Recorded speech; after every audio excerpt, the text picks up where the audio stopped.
ত্রিপুরা উত্তর জেলা ধর্মনগরে BJP councillor Rahul কিশোর রায়ের অস্বাভাবিক মৃত্যু মামলায় গ্রেপ্তার কঙ্কন চৌধুরী। ত্রিপুরা উত্তর জেলা ধর্মনগরের বহুল চর্চিত বিজেপি কাউন্সিলর রাহুল কিশোর রায়ের অস্বাভাবিক মৃত্যু মামলায় তদন্তে বড়সড় সাফল্য পেল ধর্মনগর থানার পুলিশ।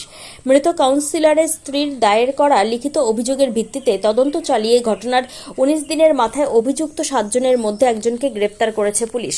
ধৃতের নাম কঙ্কন চৌধুরী। রবিবার 24 মে 2026 ধর্মনগরের ভৈরব সরণী এলাকার নিজ বাড়ি থেকে তাকে গ্রেপ্তার করা হয়। ধর্মনগর থানার অফিসার ইনচার্জ মীনা দেব বর্মা জানান, গত 5 মে 2026 বিজেপি কাউন্সিলর রাহুল কিশোর রায়ের অস্বাভাবিক মৃত্যুর পর আত্মহত্যা প্ররোচনার অভিযোগে ধর্মনগর থানায় একটি মামলা রুজু করা হয়েছিল। মামলা নম্বর DMNPS 2726। এই মামলায় ভারতীয় ন্যায় সংহিতার BNS 329-4, 117-2, 351-3 এবং 108-3-5 ধারায় অভিযোগ নথিভুক্ত রয়েছে। গোপন সূত্রে খবরের ভিত্তিতে পুলিশ রবিবার অভিযান চালিয়ে কঙ্কন চৌধুরীকে জালে তোলে। পুলিশ জানিয়েছে, ধৃতকে জিজ্ঞাসাবাদ করে ঘটনার সঙ্গে জড়িত বাকি 6 জন অভিযুক্তের ভূমিকা এবং অবস্থান জানার চেষ্টা চলছে। বাকি অভিযুক্তদের খোঁজে জোরদার তল্লাশি অব্যাহত রেখেছে পুলিশ। এই হাই প্রোফাইল মামলার প্রথম গ্রেপ্তারে ধর্মনগর জুড়ে ব্যাপক চাঞ্চল্যের সৃষ্টি হয়েছে। ত্রিপুরা থেকে বিক্রম।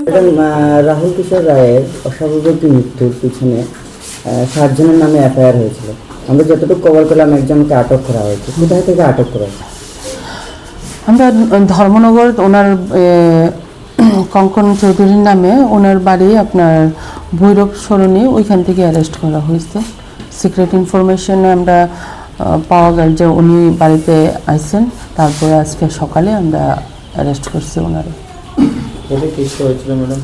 এটা আপনার ধর্মনগর PSA 27/26 5/5/2026 এটা রেজিস্টার হয়েছে under section 329 clause 4, 117 clause 2, 351 clause 3, 108 তারপর 3 ক্লজ 5 অফ BNS। যেদিন দুর্ঘটনা ঘটলো রাহুলের 5/5/2026 সেদিনে আমাদের এখানে অ্যাবেটমেন্ট টু সোসাইটির একটা কেস রেজিস্টার করা হয়েছে। হওয়ার পর আমরা দীর্ঘ রেড করলাম, যেখানে ইনফরমেশন ত্রিপুরা, আসাম সবখানে আমরা সার্চ করা হলো। ওইটার পর আমরা আজকে একজনকে অ্যারেস্ট করছি 7 জনের মধ্যে। তাদেরকে কোর্টে রেফার করা হবে? আজকে রেফার করা হবে কোর্টে।